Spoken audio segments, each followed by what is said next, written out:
আপনার মাথায় আমি হাত রেখা বলতেছি যে আমি এই যে ওয়াদা দিচ্ছি, আমি কাউর সাথে আপনার কোনো ভাইয়ের সাথে খারাপ আচরণ করবো না। সবাই যেন আয়সা শ্রদ্ধার সাথে সুন্দর করে সব কথাগুলো বলে, ঠিক আছে? কিছু কথা আছে আপনার সাথে। রোগী অনেক গরিব, জি, ওর কাছ থেকে টাকা কম নেবেন। আচ্ছা আচ্ছা, হ্যাঁ।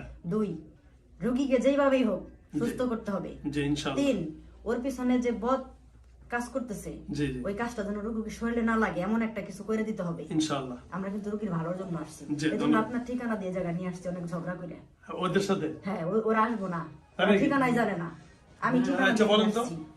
আমি বলছি আসলে আপনার কাছে এর আগে আমার এক বন্ধু আসছিল আর আমরাই নিয়ে আসছিলাম, তো সেই ক্ষেত্রে ওই জায়গা দিয়ে আপনার পরিচয় জানা। এরপর আপনার বড় ভাই হচ্ছে আমাদের মাদ্রাসায় ছিল, ওনার সাথে খুব ভালো সম্পর্ক আমাদের। তো সেই ক্ষেত্রে শুনতাম জানতাম। তাহলে মাকাল মাদ্রাসা আছে না? ওই তো আমার ভাই তো এই যে জি জি, ওই মাদ্রাসার পিছনে আমাদের দিব। মাদ্রাসার কাছেই বাসা। আসলে আল্লাহর কুদরত থেকে আমরা রোগীর কাছে আসছি রোগীকে ভালো করার জন্য। রোগীর মা সারাদিন চিকার পারছে আল্লাহর কাছে।